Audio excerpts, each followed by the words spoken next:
નમસ્કાર પરમ આદરણીય અને શ્રદ્ધાળુ ભક્તજનો, પાપનાશક અને પરમ કલ્યાણકારી પુરુષોત્તમ માસની દિવ્ય કથા યાત્રાના 25મા અધ્યાયમાં આપ સૌનું હાર્દિક સ્વાગત છે।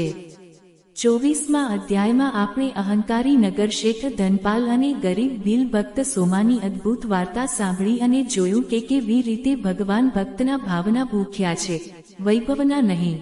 પ્રભુએ શેઠનો 56 ભોગ છોડીને ભીલના સૂકા બોર હોંશે આરોગ્યા। આજે 25મા અધ્યાયમાં આપણે પુરુષોત્તમ માસના એક અતિ મહત્વપૂર્ણ નિયમ એટલે કે મૌન વ્રત અને વાણીના સંયમના અદ્ભુત મહાત્મ્યની પૌરાણિક કથા સાંભળીશું।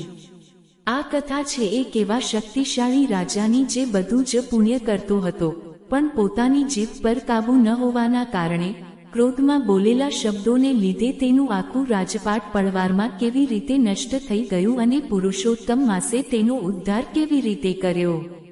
આ વાર્તા આપણને આપણા રોજિંદા જીવનમાં વાણીનો સાચો ઉપયોગ શીખવશે। વિડિયો હંમેશાની જેમ ખૂબ જ લાંબો અને જ્ઞાનવર્ધક છે, માટે પૂરી શ્રદ્ધાથી છેલ્લે સુધી જોજો। કથા શરૂ કરતા પહેલા કમેન્ટ બોક્સમાં પૂરા ભાવથી જય પુરુષોત્તમ દેવ અચૂક લખી દો। ઘણા વર્ષો પહેલાની આ વાત છે। રત્નપુરી નામના એક સુંદર અને સમૃદ્ધ દેશ પર રાજા મણિભદ્ર રાજ કરતા હતા। રાજા મણિભદ્ર પ્રજાપ્રેમી હતા, શૂરવીર હતા અને રોજ સવારે ગરીબોને સોનામહોરોનું દાન કરતા હતા। તેમના નગરમાં કોઈ દુઃખી નહોતું। રાજા મણિભદ્ર ધાર્મિક પણ બહુ હતા, પરંતુ તેમનામાં એક બહુ મોટી ખામી હતી। તેમને પોતાના જ્ઞાન અને વાણી પર બહુ અહંકાર હતો અને ક્રોધ આવે ત્યારે તેઓ કોઈનું પણ અપમાન કરી દેતા હતા। તેઓ વિચાર્યા વગર એવા કડવા વેણ બોલતા કે સાંભળનાર વ્યક્તિનું હૃદય ચારણી થઈ જતું। શાસ્ત્રો કહે છે કે શસ્ત્રનો ઘા રૂઝાઈ જાય, પણ વાણીનો ઘા ક્યારેય રૂઝાતો નથી।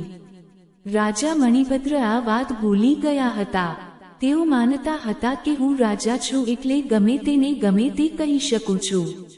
સમય પસાર થતો ગયો અને પવિત્ર પુરુષોત્તમ માસ અધિક માસ શરૂ થયો। આ પવિત્ર મહિનામાં વાણીનો સંયમ રાખવો, નિંદા ન કરવી અને મૌન પાળવું એ સૌથી મોટું પુણ્ય માનવામાં આવે છે।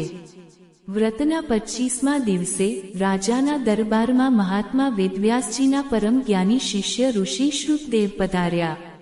ઋષિ શ્રુતદેવ બહુ જ શાંત અને તેજસ્વી હતા। રાજા મણિભદ્રએ તેમનું સ્વાગત કર્યું, પણ પોતાના અહંકારના પ્રદર્શન માટે રાજાએ ઋષિને પૂછ્યું, હે મુનિવર, હું રોજ હજારો ગાયોનું દાન કરું છું, મોટો યજ્ઞ કરું છું। મારાથી મોટો ધર્માત્મા આ પૃથ્વી પર બીજો કોણ હોઈ શકે? તમારી દ્રષ્ટિએ મારું પુણ્ય કેટલું મોટું છે? ઋષિ શ્રુતદેવે રાજાની આંખોમાં છુપાયેલો અહંકાર જોઈ લીધો। તેમણે ગંભીરતાથી કહ્યું, રાજન, તારું દાન મોટું છે, પણ તારી કડવી વાણી તારા બધા પુણ્યને બાળીને ભસ્મ કરી નાખે છે। જે જીવ પુરુષોત્તમ માસમાં મૌન રહીને પોતાની વાણીનો સંયમ નથી રાખતો, તેનું બધું જ પુણ્ય નકામું જાય છે। ઋષિના આ સત્ય વચનો સાંભળીને રાજા મણિભદ્રનો ક્રોધ 7મા આસમાને પહોંચી ગયો। તેમની જીભ પરથી સંયમ છૂટી ગયો। તેઓ સિંહાસન પરથી ઊભા થઈ ગયા અને કડક અવાજે ઋષિનું અપમાન કરતા બોલ્યા, અરે ઓ વનવાસી સાધુ, તું મને ધર્મ શીખવાડે છે? તારી પાસે ખાવા માટે અન્ન નથી અને તું મારા પુણ્યની ગણતરી કરે છે? તારી આ અહંકારી જીભ બંધ કર, નહીં તો તને હમણાં જ જેલમાં નાખી દઈશ। ઋષિ શ્રુતદેવ અડગ રહ્યા। તેમણે જોયું કે આ રાજા વાણીના મદમાં આંધળો થઈ ગયો છે। ઋષિએ પોતાના કમંડળમાંથી જળ લીધું અને બોલ્યા, રાજન, તને તારી વાણી પર આટલો ઘમંડ છે ને? તો સાંભળ, જે વાણીથી તે એક સાધુનું અપમાન કર્યું છે, એ જ વાણી તારી છીનવાઈ જશે। તું આજથી જ મૂંગો થઈ જઈશ અને તારો આ ક્રોધ તારું આખું રાજપાટ છીનવી લેશે। ઋષિએ જળ છાંટ્યું અને દરબાર છોડીને ચાલ્યા ગયા। ઋષિનો શ્રાપ પળવારમાં સાચો પડ્યો। રાજા મણિભદ્ર જેવું કંઈક બોલવા ગયા, પણ તેમના મુખમાંથી અવાજ જ ન નીકળ્યો। તેઓ સાચે જ મૂંગા થઈ ગયા। તેઓ માત્ર ઈશારાઓ કરવા લાગ્યા। આ વાતની ખબર જ્યારે પાડોશી રાજ્યના શત્રુ રાજાને પડી કે રત્નપુરીના રાજા મૂંગા થઈ ગયા છે અને સૈન્યમાં હાહાકાર છે, ત્યારે શત્રુ રાજાએ અચાનક મોટું આક્રમણ કરી દીધું.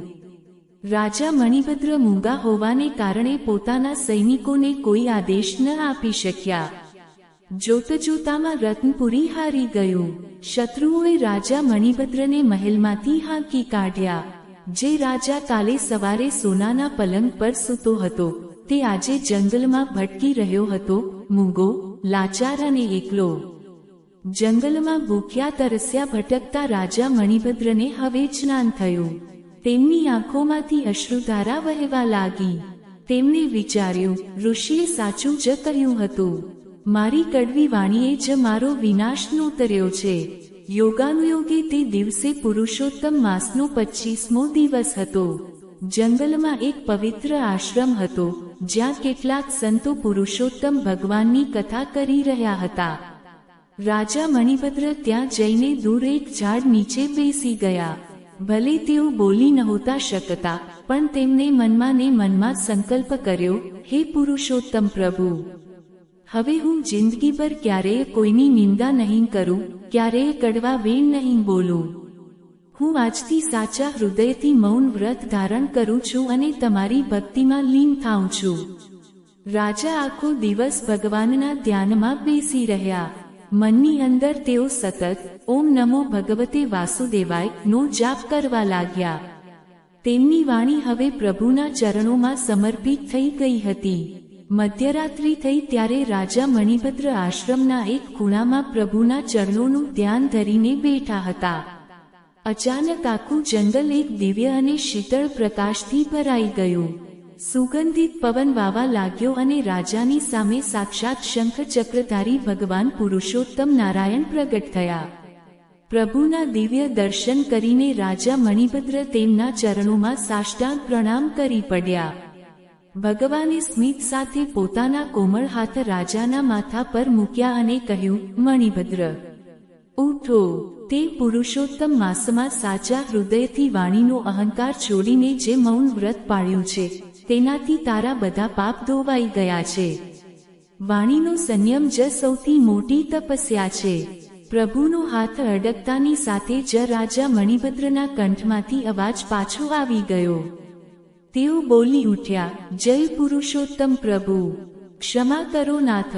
ભગવાને આશીર્વાદ આપ્યા, જા મણિભદ્ર, તારું રાજ્ય તને પાછું મળશે અને તારી કીર્તિ અખંડ રહેશે. બીજા જ દિવસે નગરના વફાદાર સૈનિકો રાજાને શોધતા જંગલમાં આવ્યા, શત્રુઓને હાંકી કાઢ્યા અને રાજાને ફરી ગાદી પર બેસાડ્યા. પણ હવે રાજા મણિભદ્ર બદલાઈ ગયા હતા. તેઓ અત્યંત નમ્ર અને મીઠું બોલનારા રાજા બન્યા. ભક્તજનો, પુરુષોત્તમ માસનો આ 25મો અધ્યાય આપણને એ મોટો બોધ આપે છે કે આપણી વાણી એ ઈશ્વરે આપેલી સૌથી મોટી શક્તિ છે. ક્યારેય કોઈનું દિલ દુભાય તેવા વેણ ન બોલવા જોઈએ. પુરુષોત્તમ માસમાં બને તેટલું ઓછું બોલવું, પ્રભુનું નામ લેવું અને મૌન પાળવું, કારણ કે વાણીનો સંયમ રાખવાથી ઘરમાં ક્યારેય કલેશ થતો નથી અને પ્રભુની કૃપા સદા બની રહે છે. તો પરમ સ્નેહી મિત્રો, આ હતી પુરુષોત્તમ માસના 25મા અધ્યાયની મૌન વ્રતના મહિમાની અને રાજા મણિભદ્રની પૌરાણિક કથા. જો આ કથા સાંભળીને તમને જીવનનો મોટો પાઠ મળ્યો હોય, તો વિડીયોને એક લાઈક જરૂર કરજો અને તમારા પરિવારના ગ્રુપમાં અચૂક શેર કરજો. આના પછીના એટલે કે 26મા અધ્યાયમાં આપણે પુરુષોત્તમ માસની વધુ એક પરમ પવિત્ર અને નવી કથા સાંભળીશું. હવે કથાના માત્ર 5 દિવસ જ બાકી રહ્યા છે, માટે એક પણ અધ્યાય ચૂકતા નહીં. ચેનલને હમણાં જ સબસ્ક્રાઇબ કરી લો અને બેલ આઇકન દબાવી દો. બોલો પુરુષોત્તમ ભગવાનની જય, લક્ષ્મી નારાયણ દેવની જય. મળીએ આગલા વિડીયોમાં. ધન્યવાદ.